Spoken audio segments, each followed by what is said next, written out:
প্রার্থীরা তারা পথে নামলেন। আজ এসএসসি নতুন চাকরি প্রার্থীরা তারা তাদের দাবি দাবা নিয়ে মিছিলে এই উত্তেজনা তৈরি হলো। মিছিলের রুট নিয়ে শুরুতে একটা পুলিশের সঙ্গে বাদানুবাদ তৈরি হয়, ধস্তাধস্তির ছবল। শুধু তাই না, রাস্তায় শুয়ে পড়ে চাকরি প্রার্থীরা বিক্ষোভ দেখান। নতুন এসএলএসটির পরীক্ষা দিয়েছেন এবং আজ আর কিছুক্ষণ পর বিকেলের পর সন্ধ্যায় অন্তত রেজাল্ট আউটের একটা খবর সামনে আসবে। কিন্তু তারা বলছেন যে 1 লক্ষ শূন্য পদ পূরণ করতে হবে এবং শুধু তাই নয়, যে অতিরিক্ত এবং এখনো পর্যন্ত যে এই অতিরিক্ত 10 নম্বর দেওয়ার প্রতিবাদ করছেন তারা। একের পর এক এসএলএসটি চাকরি প্রার্থী আমরা দেখতে পাচ্ছি তারা অসুস্থ হয়ে পড়েন।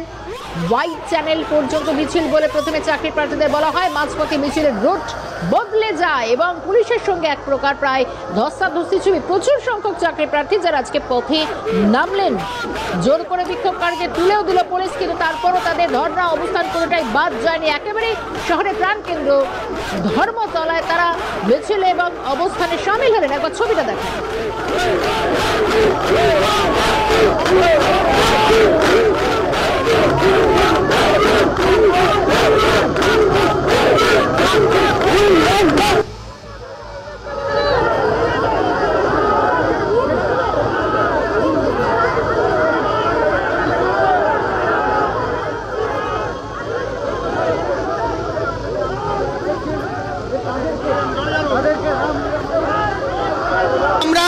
আমরা শান্তিপূর্ণভাবে,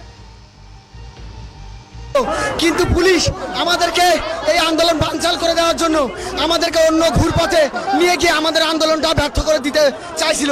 কিন্তু আমাদের এই ছাত্র সমাজের আন্দোলন আজও পর্যন্ত ইতিহাসও ব্যর্থ হয়নি, আজও ব্যর্থ হবে না। আমাদের দ্রুত 1 লক্ষ শূন্য পদ বৃদ্ধি করতে হবে। আমরা সবাই সুষ্ঠুভাবে মাননীয় রিক্রুটমেন্ট চাইছি, দুর্নীতি ছাড়া একটা ফ্রেশ রিক্রুটমেন্ট দিই। ফ্রেশ রিক্রুটমেন্ট মিন ফ্রেশ ভাবে সবাই যাতে সমান অধিকার পায়,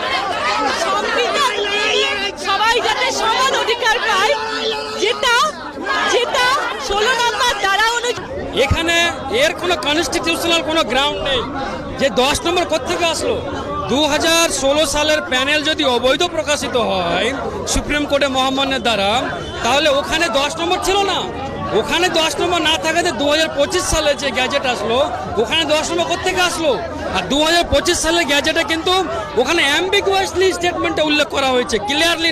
এবং যে বোতল বাজিয়ে নয়, এই থালা নিয়ে আমরা আমাদের হকের চাকুরিটা ভিক্ষা চাইতে এসেছি। কারণটা আপনারা জানেন যে এই বাংলায় বরাবরই চাকরি নয়, চাকরি বললে ভুল হবে, মেধারা বিক্রি হয়ে যায় তলপথে, অর্থাৎ আন্ডারগ্রাউন্ড দিয়ে বিক্রি হয়ে যায়। সেই যে বিক্রি হয়ে যাওয়া চাকরিটা, আমার হকের চাকরিটা আমরা ভিক্ষা চাইতে এসেছি। আমাদের কাছে পয়সা নেই, চাকরিটা না পেয়ে, দেখুন আমাদের বয়স এখন প্রায় 28 থেকে 29 বছর বয়স, যে সময় আমাদের স্কুলে গিয়ে শিক্ষা দেওয়ার বয়স, যেখানে 2016 পর থেকে কোনো এসএলএসটি পরীক্ষা হয়নি, এসএসসি পরীক্ষা হয়নি। যতগুলো পরীক্ষা হয়েছে, প্রাইমারি বলুন আবার প্রাইমারি বলুন, সমস্তটাই দুর্নীতিতে মোড়া। সেক্ষেত্রে কিন্তু এখনো কিন্তু প্রত্যেকটাই কিন্তু পরীক্ষা কিন্তু কোর্টের আওতাধীন। আজকে সরকারের এই বঞ্চনার জন্যই তো আমাদের রাস্তায় নামতে হচ্ছে, কারণ পরীক্ষা দিচ্ছি আমরা 70-এ, কাট অফ আসছে 75, তাহলে আমরা এই এক্সট্রা নাম্বারটা পাবো কোথেকে? আমি নিজে রিটেন পরীক্ষায় 60 পেয়েছি ইতিহাস সাবজেক্টে, তারপরেও আমি ভেরিফিকেশনে কল পাইনি। তাহলে আমরা যাবো কোথায় ফ্রেশার্সরা? এই যে 10 নম্বরটা ইন সার্ভিসের যে অন্যায়ভাবে দেওয়া হচ্ছে, তাহলে সেটা আমরা পূরণ করবো কি করে? সেটার জন্য আজকে পথে নামবো। দুর্নীতির বিরুদ্ধেই কিন্তু আন্দোলন। 16তে তো দুর্নীতি করেছিল, তারপরেও কি করে সাহস হয় আবার এই 26-এর প্যানেলে দুর্নীতি? নিজেদেরকে বঞ্চিত বলে মনে হচ্ছে। তো আমরা বঞ্চিত নই। ধরুন আমরা 16 থেকে আজকে 16তে লাস্ট পরীক্ষা হয়েছিল 16তে, তারপরে আজ 9 বছর পরীক্ষা নেই, তাহলে এত সিট কোথায় গেল? এটা তো কমিশনকে জবাব দিতে হবে। তো আমাদের আন্দোলন এই জন্যই। এবং যে ছবিটা সামনে এলো, প্রত্যেকেই বলছেন এক কথায়, দুর্নীতির বিরুদ্ধে তাদের আন্দোলন। 9 বছর পর এসএসসি পরীক্ষা নিল, যে এসএসসির আজকে রেজাল্ট আউট হওয়ার কথা রয়েছে সন্ধ্যায়, কিন্তু তার আগেই শহরের যারা এসএলএসটি নতুন চাকরি প্রার্থী তারা নিল রাজপথের দখল। হোয়াইট চ্যানেল পর্যন্ত মিছিল, ধর্মতলার এই ছবি দেখাচ্ছি, যে ছবি এই মুহূর্তে সরাসরি এখনকার ছবিটা জানবো। প্রতিনিধি সায়ন্তন ভট্টাচার্য রয়েছেন আমাদের সঙ্গে। সায়ন্তন, এবং তারা বলছে নিয়োগের বিরুদ্ধে তাদের এই আন্দোলন, এত সিট কোথায় গেল? সব মিলিয়ে আজ রাজপথে দখল নিলেন এই নতুন এসএলএসটি চাকরি প্রার্থীরা।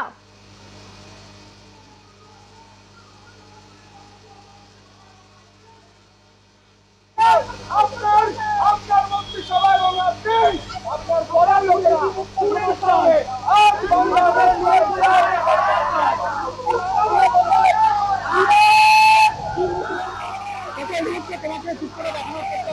মুহূর্তে এখানে যারা আন্দোলনকারী অর্থাৎ যারা 2025-এ নতুন ফ্রেশ ক্যান্ডিডেট তারা এই মুহূর্তে কিন্তু আন্দোলন করছেন, তারা বসে রয়েছেন এবং একদল আন্দোলনকারীকে ইতিমধ্যেই পুলিশ আটক করে নিয়ে গেছে। যতক্ষণ না পর্যন্ত তাদের ছাড়া হবে ততক্ষণ পর্যন্ত এখানে আন্দোলন তারা চালিয়ে যাবেন, এমনটাই তাদের বক্তব্য। সরাসরি কথা বলবো যে এই মুহূর্তে পুলিশের ভূমিকা এবং তোমরা আন্দোলন করছো কিভাবে দেখছো? পুলিশ আমাদেরকে যথেষ্ট সাপোর্ট করেছে, কিন্তু ব্যাপার হচ্ছে আজকে আমাদের রাস্তায় কেন আসতে হলো এটাই তো বড় প্রশ্ন। আজকে তো আমাদের পড়াশোনা করার কথা, আজকে আমাদের ক্লাসে থাকার কথা, সেখানে আমাদের রাস্তায় আসতে হচ্ছে। এটাই সব থেকে বড় প্যাথেটিক সিচুয়েশন। এই যে 10 নম্বরের বঞ্চনা, যাদেরকে 10 নম্বর অতিরিক্ত পাই দেওয়ার সুযোগ দেওয়া হচ্ছে, তারা যে 2016 সালে পরীক্ষা দিয়েছিল তারা কি 10 নম্বর এক্সপিরিয়েন্সের নাম্বার পেয়েছিল তখন? তারা যদি ফ্রেশার হিসেবে 2016 সালে পরীক্ষাতে চাকরি পায়, তাহলে আজকে ফ্রেশাররা কি অন্যায় করেছে? আজকে আমি একটা 2016 সালের পর থেকে একটা এসএসসি দিতে পারিনি, নিজের যোগ্যতা প্রমাণ করতে পারিনি। আজকে আমার বিষয় রসায়ন, আমি 90%-এর উপর মার্ক পাওয়া হতেও আজকে আমি পরীক্ষায় চান্স পাচ্ছি না। আজকে যখন তোমরা আন্দোলন করছো, আজকে আবার নবম দশমের ফলাফল বার করার কথা রয়েছে এসএসসি, কিভাবে দেখছো যে ওটাও কি স্বচ্ছতার সঙ্গে হবে? আজকে আন্দোলনের সময় নবম দশমের কোনো ফল নাই, ফলাফল একই, এর সঙ্গে কোনো সম্পর্ক নেই। 9-10-এর যা পরীক্ষা পদ্ধতি, 11-12-এর পরীক্ষা পদ্ধতিতে একই, সেখানেও 10 নম্বর নিয়েই করা হচ্ছে, এখানেও 10 নম্বর নিয়েই করা হচ্ছে। কমিশনের উপর কি এখন আস্থা রাখতে পারছো? কমিশন, রাজ্য সরকার আস্থা রয়েছে? অবশ্যই আমরা ওনাদের ছাড়া কার উপর আস্থা করবো? ওনারা তো আমাদের অভিভাবক। একেবারে আমাদের পরবর্তীতে নজর থাকবে যে এদের পদক্ষেপ কোন দিকে যায় এবং অতিরিক্ত 10 নম্বর বাতিলের দাবিও জানাচ্ছেন। ধন্যবাদ শান্তন।